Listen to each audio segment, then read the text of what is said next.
أهلا أعزائي المتابعين في فيديو جديد وتأليف جديد من العيار التقيل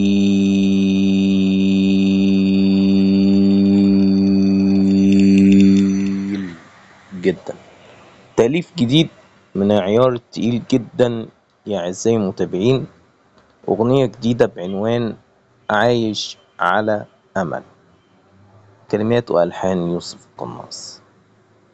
أعزائي المتابعين، الأغنية الحزينة دي جميلة جدا، ويعني جات لي فكرتها النهاردة وألفتها في نفس اليوم، وحابب أشكر الشخص اللي أعطاني فكرة الأغنية الحزينة دي. يعني بجد هو اداني كده فكرة عن الأغنية الحزينة دي، فأنا عملت من الفكرة الأغنية الحزينة نفسها، وهقرا لكم جزء من الكلمات بتاعت الأغنية الحزينة دي. عايش على أمل وعامل فيها إني زي الفل، عايش على أمل وصابر ومتحمل وكأني جبل، ولكن صبري خلاص خلص، خلاص خلص.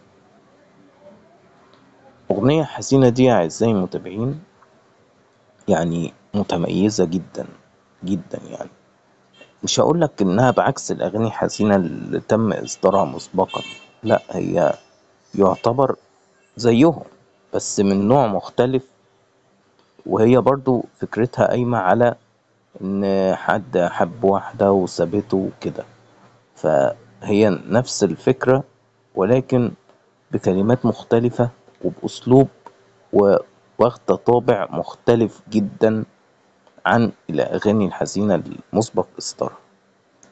طبعا في ناس بتسألني بقى عن انت ليه ما بتنزلش حلقات من قصة صحاب غدار.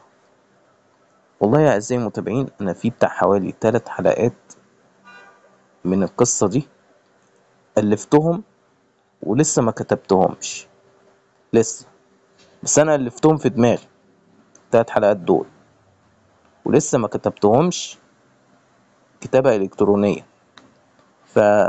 يعني الوقت مش مساعد برضو، رغم إن إحنا خلاص خلصنا امتحانات ويعتبر في التخرج أهو، مرحلة التخرج من الكلية وكده، بس معلش هي بعض الظروف بتمر علينا بتأخر الشغل شوية.